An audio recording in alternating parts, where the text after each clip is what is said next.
It seems like the labor pains have started. As a first-time mom, I was filled with anxiety. Being far from my hometown, a trip back for childbirth was out of the question. However, my in-laws' house is only about a 10-minute walk away. With a good relationship with my in-laws, I planned to rely on them if anything happened. As I prepared for childbirth, my due date was yesterday, just as my husband left for work, and it was conceivable that I could give birth at any time. Something that felt like labor pains began. I just arrived at work. It's not like the baby will be born right away. Let me know if anything changes. Despite my anxieties, my husband seemed indifferent. Looking back, I realized that his behavior had been strange for some time. My name is Ellie. I quit my job when I found out I was pregnant and am now a 32-year-old full-time housewife. My husband George is 2 years older and was a senior at the university I attended. We reunited at a university club gathering 3 years ago and hit it off. Considering our age, we decided to get married soon after. I was happy to be able to get married while still in my late 20s. George's job is demanding, and he often comes home late or has to work on his off days, which only adds to my anxieties. But my mother-in-law occasionally checks on me, and she was a great help when my morning sickness was severe. She's looking forward to the birth of her grandchild, and for her sake as well, I want to deliver a healthy baby. My father-in-law has also driven me to the hospital a few times. I've been blessed with wonderful in-laws. And then there was yesterday, my due date. Seeing no changes in my condition made me anxious. It's the due date, but the baby hasn't come out yet, huh? When I voiced my worries to George before he left for work, he became irritated as he hurriedly prepared to leave. If the labor pains haven't started, it means it's not time yet. There's no point in overthinking it. The baby will come out when it's ready. He left for work after saying this indifferently. It's not that I wanted him to do anything in particular. I just wanted him to understand and empathize with my anxious feelings. We've argued about this several times during my pregnancy. George always says there's no point in overthinking. Things will work out. Does worrying achieve anything? Maybe he's right, but giving birth is a matter of life and death. He was indifferent when my morning sickness was severe and when I had painful contractions. When we found out I was pregnant, he was so happy. What happened? I'm going to be a dad. I remember how delighted he was when we went shopping for baby supplies together. But slowly, his attitude changed, and by the time I reached the stable period of my pregnancy, he had become noticeably cold. Maybe it was because work was particularly busy at the time, but I wish he would listen more, show more concern. With these feelings, I've made it to today. Even today, a day past the due date, George left for work with his usual expression. Despite my frustrations, I prioritized the baby in my belly and managed to see George off with a normal expression. And about an hour later, that's when what seems like labor pains began. I tried calling the hospital, but they told me to wait and see since my contractions were still far apart. I prepared my hospital bag and rested, waiting for the time to come. By the afternoon, my contractions were getting closer together, and so I called a taxi and went to the hospital. I tried to call George, but he didn't answer, so I sent him an email and admitted myself to the hospital right away. I couldn't rely on my in-laws either, as they were at work. From that point on, all I remember is enduring the intense pain. The pain was excruciating, and I felt alone and anxious. I felt like I was going to pass out from the pain several times. George finally arrived at the hospital in the evening, and to make things worse, he He seemed to have had some alcohol, really, today of all days. Even after I told him I was in labor, he excused himself, saying, "I had a sudden drinking party, but I only had one beer." He seemed proud, almost as if he thought not having more than one beer was something commendable. This drove me mad. What? Even one beer is still drinking. You reek of alcohol. Don't come into my room like this. Get out. Between the bellyache and the smell of alcohol, I didn't even know what I was saying anymore. At that point, a nurse who came to check on me kicked George out, and I was left alone once again. I spent a restless night, and before I knew it, it was morning.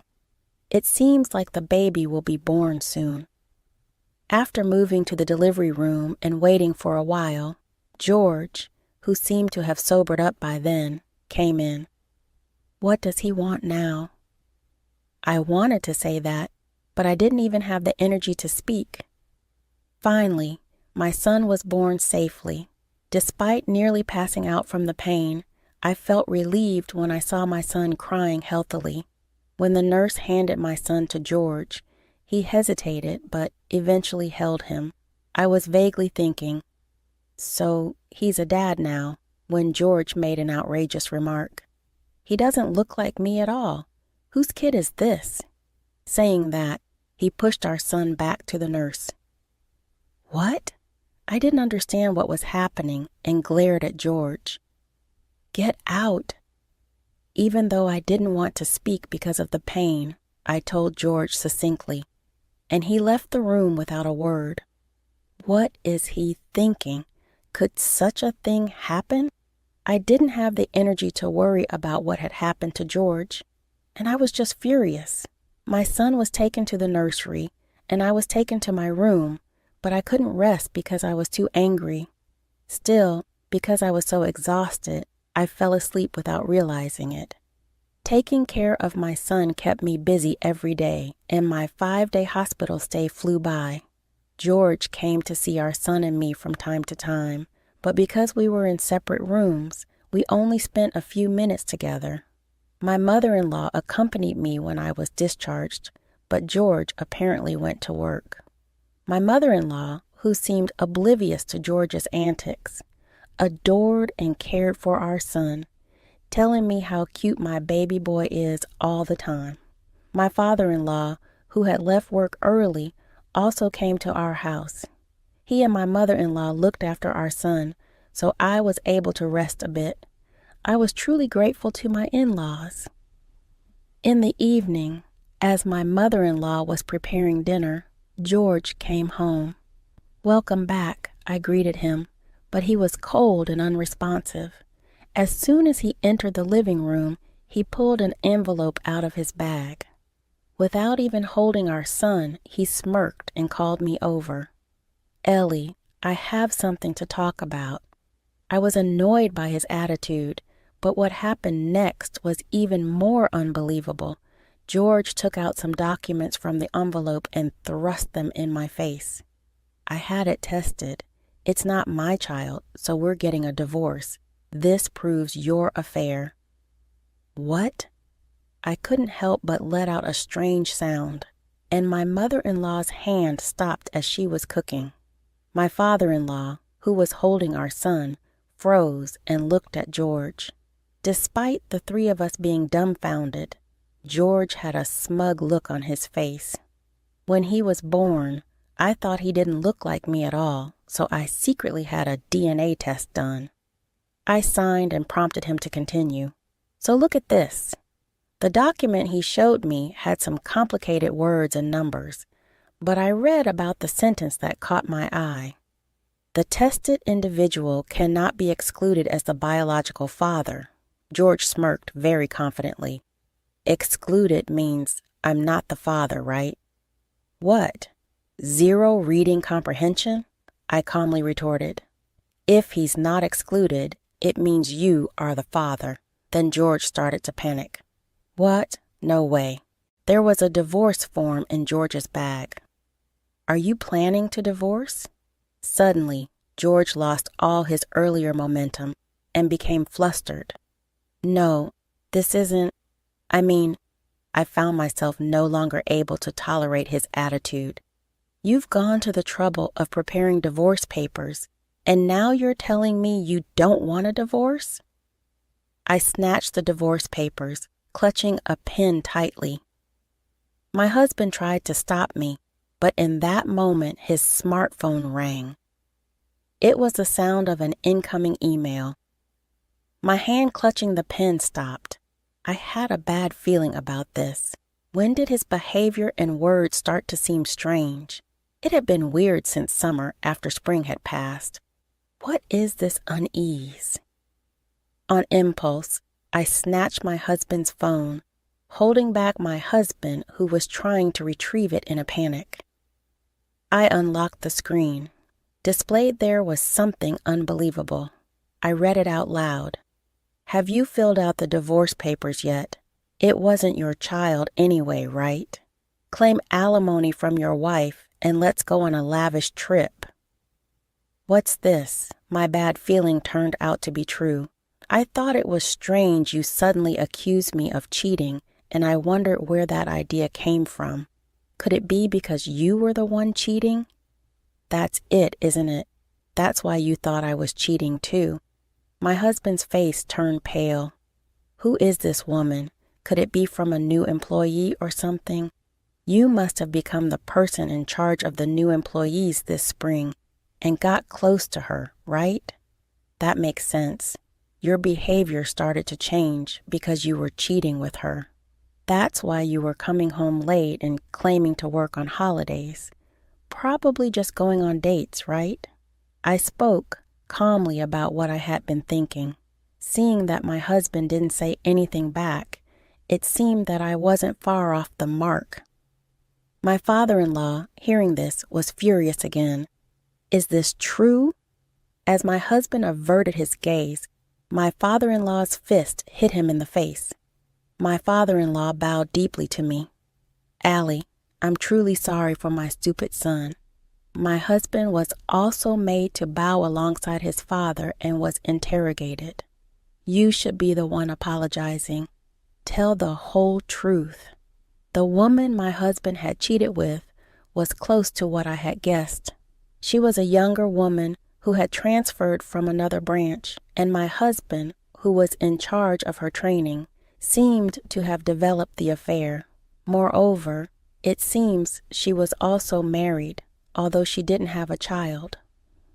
I was flabbergasted and quickly filled out the divorce papers. I thrust them back at my husband. Write it down quickly. Ellie, I'm sorry. Please reconsider. I admit my mistakes. I could only look at my apologetic husband with cold eyes. No way.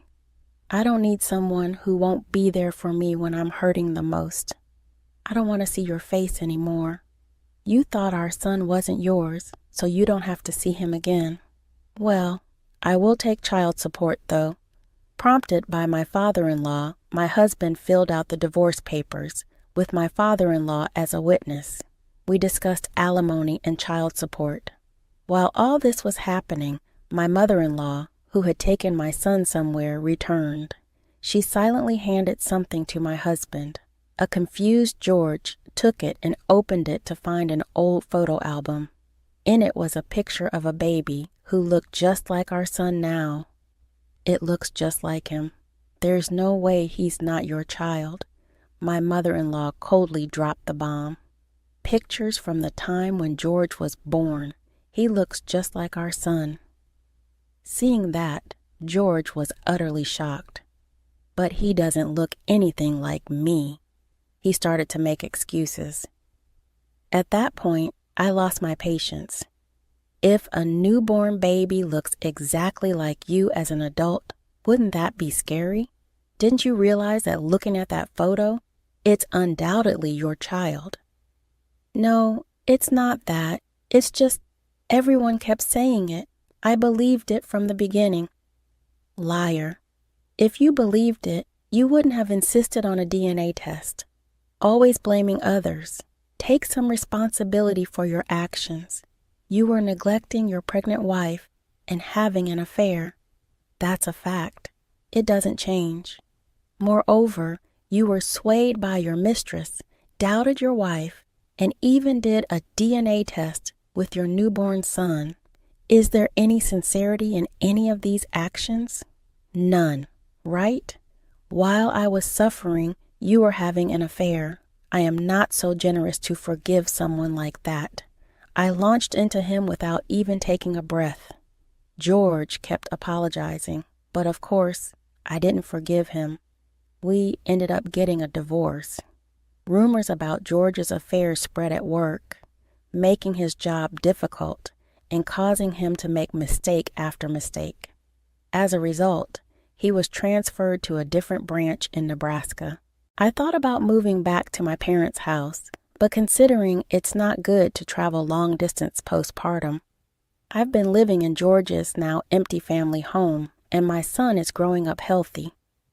George was severely scolded by his parents, and he has been using his savings to pay alimony under the watchful eye of his father-in-law. He pays the alimony every month. Of course, we've also sought damages from the woman he had the affair with. Thanks to that, her husband found out about the affair, which was a double betrayal, and they ended up divorcing.